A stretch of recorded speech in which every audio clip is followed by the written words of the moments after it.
So today we will start studying about Air India. Air India is the flag carrier airline of India and the third largest airline in India in the term of passenger carry after Indigo and Jet Airways. Air India नाम से clear है, Indian airline है। सबसे पहले तो India की flagged airline है। Flagged airline मतलब ऑफिशियल एयरलाइन ऑफ इंडिया। ठीक है, let me clarify you, flagged airline मतलब ऑफिशियल एयरलाइन ऑफ इंडिया। ठीक है, it is regarded as one of the largest airline in term of passenger. ठीक है, top 3 में आती है, थर्ड पोजीशन पे, नंबर 1 पे है इंडिगो, देन जेट एयरवेज, तीसरे नंबर पे एयर इंडिया। ठीक है, इन पैसेंजर वाइज जो ज्यादा पैसेंजर्स को लेके जाती है। तो Air India is a flagged carrier airline. इसे आपने हाईलाइटेड फॉर्म में लिखना है while attempting your answer. Air India is a flagged airline. It is owned by Air India limited. Air India Limited is under Tata Groups.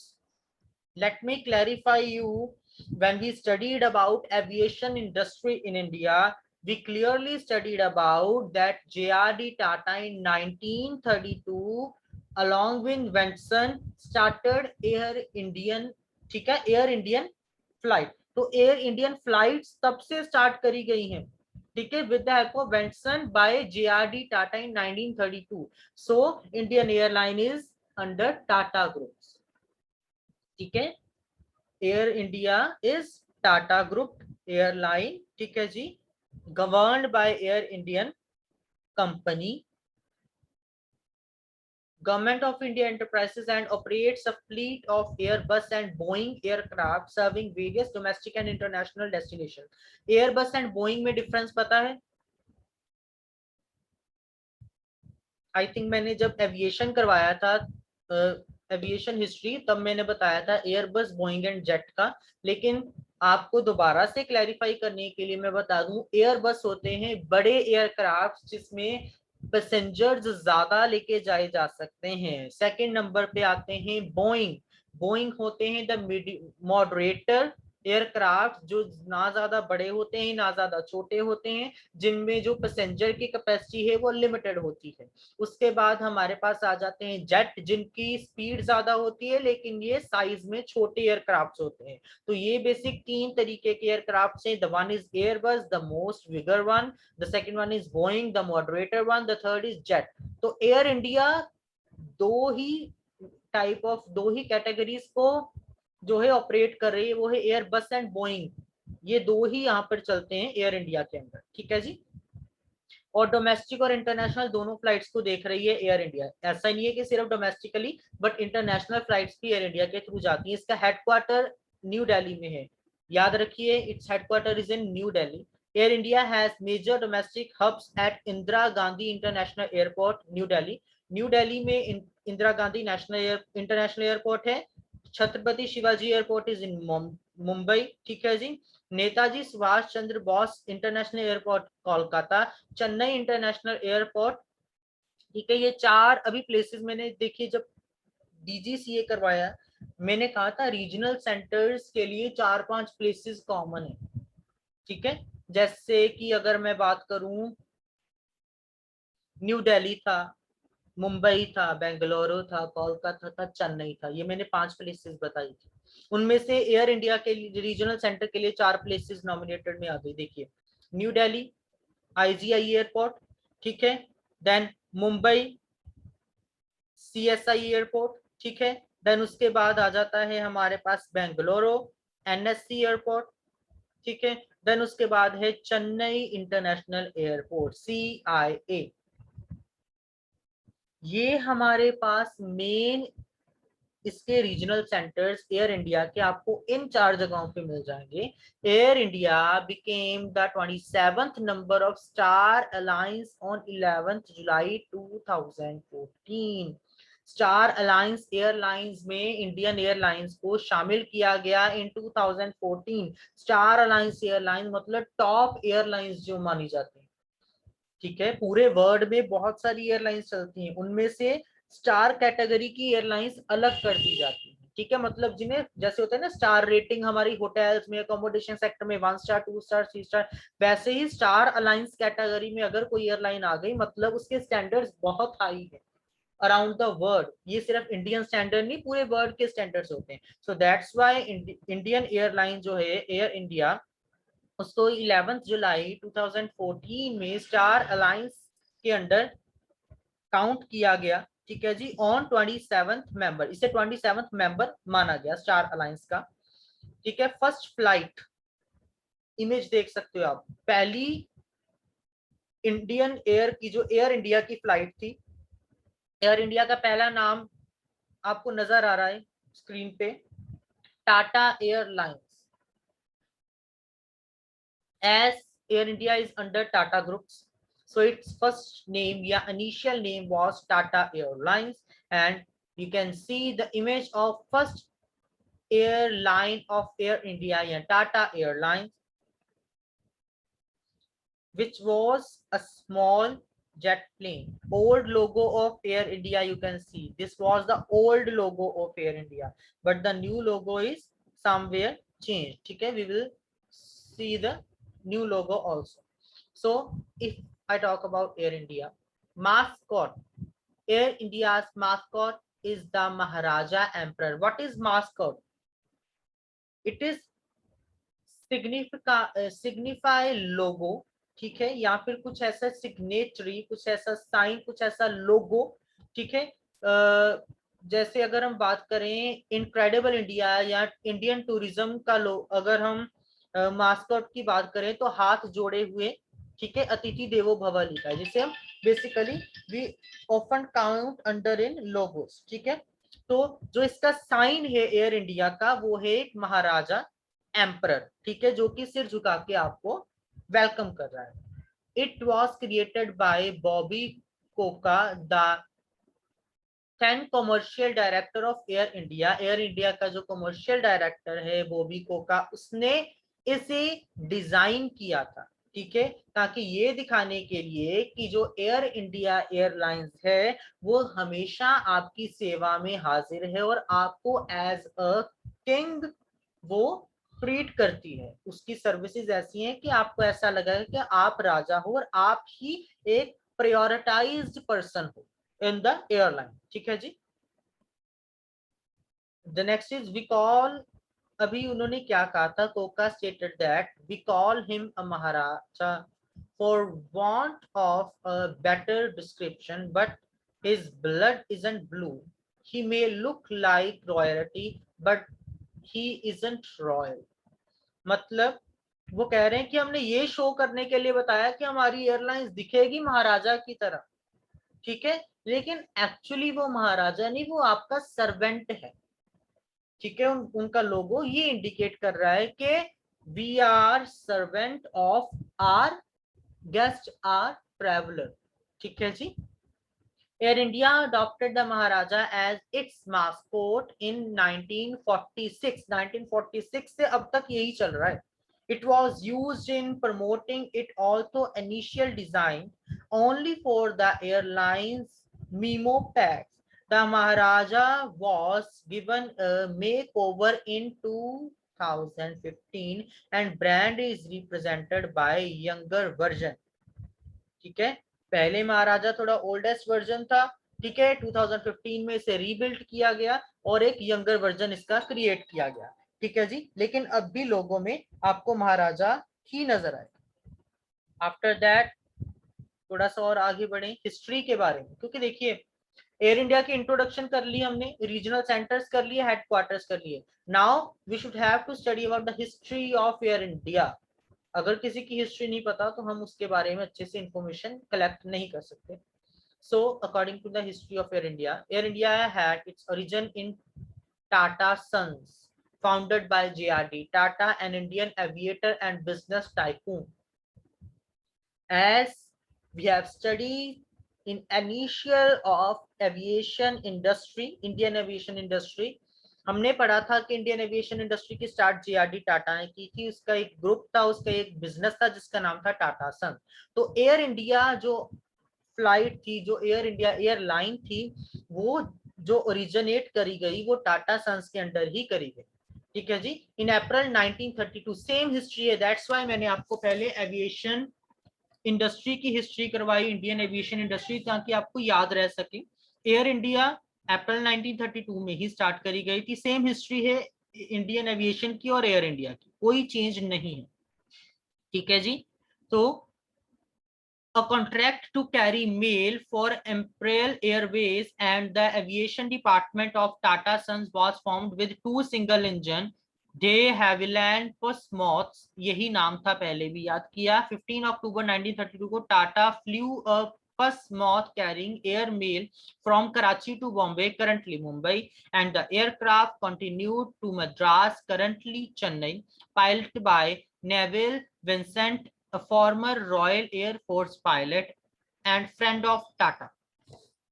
ठीक है, basically same history हमने Indian aviation की history में पढ़ी थी।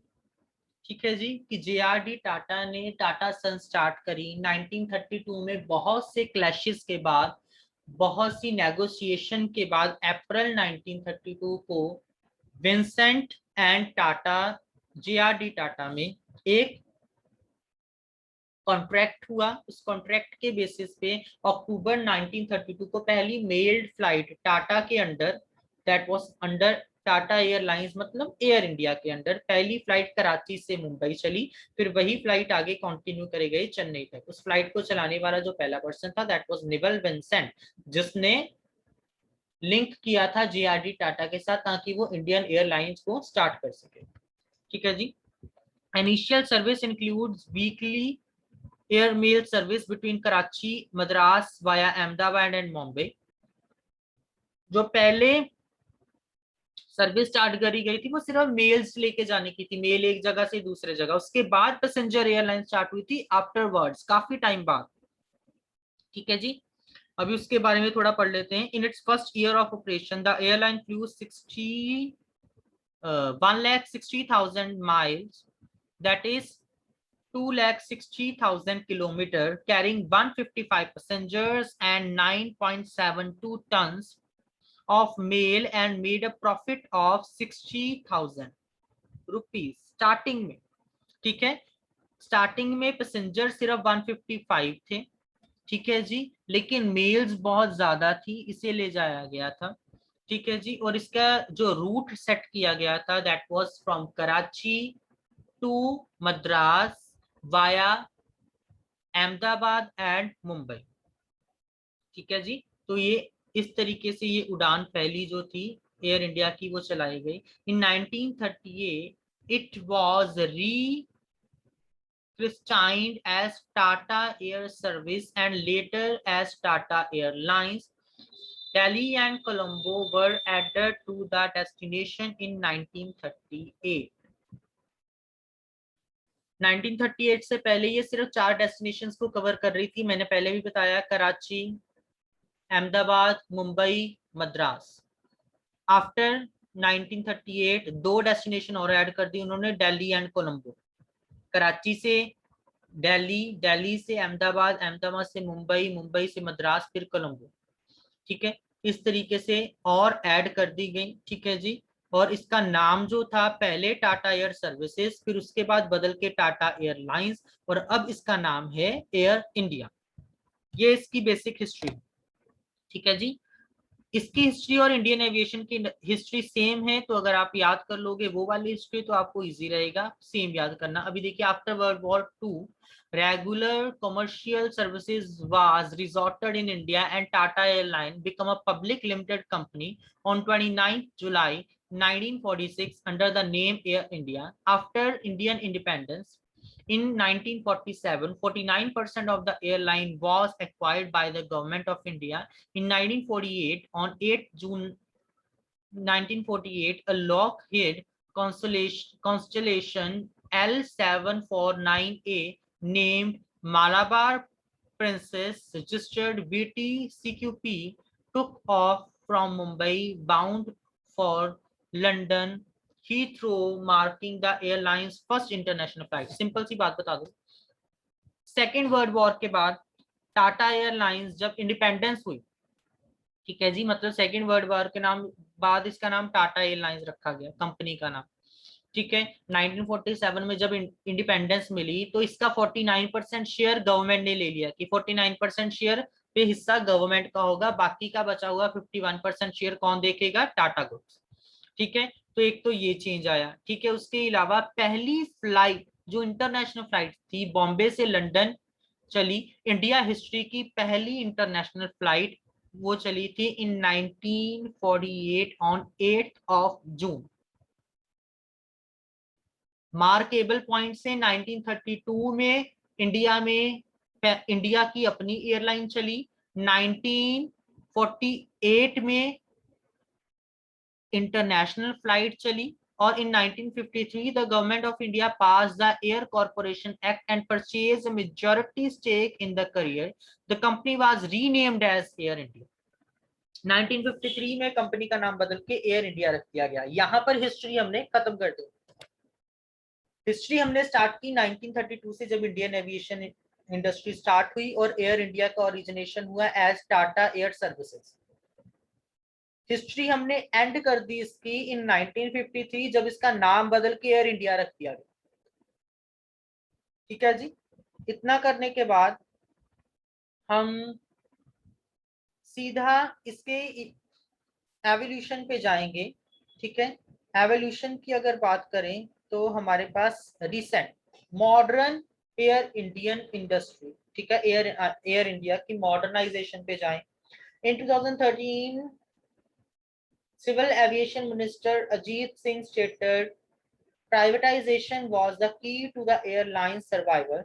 However, the opposition led by the BJP and the CPI slammed the government. In 2013, the Indian government planned to delay equity infusion of 300 billion that was slated to do infused into the airline slowly over a period of 8 years. 2013 में जो हमारे civil aviation minister थे उन्होंने कहा कि अगर हमें Indian airlines को बचाना है डूबने से तो इनको प्राइवेटाइज कर देना चाहिए, मतलब प्राइवेट कंपनीज के अंडर दे देना चाहिए, गवर्नमेंट ऑफ इंडिया का इसमें कोई भी हम बीच में इंटरफेरेंस ना रखें। लेकिन उस टाइम पे बीजेपी एंड सीपीआई ने अपोज किया उनके इस डिसीजन को कि ऐसा नहीं होना चाहिए, कि कुछ ना कुछ हिस्सा गवर्नमेंट के अंडर आना चाहिए, वरना अगर सारा प्राइवेटाइज कर दिया तो महंगाई बढ़ जाएगी और पैसेंजर जो हैं उनको डिफिकल्टी होगी जाने की। ठीक है, लेकिन अगर मैं रिसेंट बात करूं इन 2020 prime minister of India who is from BJP stated that India should need a privatization, but in 2030 the same BJP opposed the decision of privatization. There is a difference between, okay, इसी difference के लिए अभी जो act, तो एक revolution चल रहा है ऑफ फार्मर्स, वो इसीलिए चल रहा है बेसिकली। ठीक है, तो उस पे हम नहीं जाएंगे, हम अपनी एविएशन इंडस्ट्री पे ही अटके रहते हैं कि एविएशन इंडस्ट्री के बारे में अगर हम बात करें तो इतना लिखने के बाद आपने आगे बढ़ना है। इन मार्च 2013 the airline posted it's first positive EBITDA after almost 6 years and 20% growth in its operating revenue since the previous financial year. यहाँ से क्लैरिफाई होता है कि 2013 में इंडियन एविएशन इंडस्ट्री की ग्रोथ बढ़ने लगी विद 20% रेट। पहले इसकी ग्रोथ कम थी, पहले इतनी नहीं बढ़ी थी एविएशन इंडस्ट्री, क्योंकि लोगों को ट्रस्ट इश्यूज थे, सिंपल सी बात है, क्रैशेस, ठीक है, हाईजैक, ऐसी चीजों से ट्रस्ट इश्यूज थे। लेकिन 2013 के बाद इंडियन एविएशन इंडस्ट्री, खासकर एयर इंडिया की जो रेवेन्यू जनरेशन है वो 20% से बड़ी देन प्रीवियस फाइनेंशियल ईयर्स, ये याद रखना जरूरी है। ठीक है, उसके अलावा 2013 के बाद 2014 में एयर इंडिया को 27th member of Star Alliance count कर लिया गया, और इन अगस्त 2015 it signed an agreement with Citibank and State Bank of India to raise 300 million in external commercial browsing to meet working capital requirement. हर एक business को चलाने के लिए पैसे की जरूरत है, जिससे हम वर्किंग कैपिटल कहते हैं।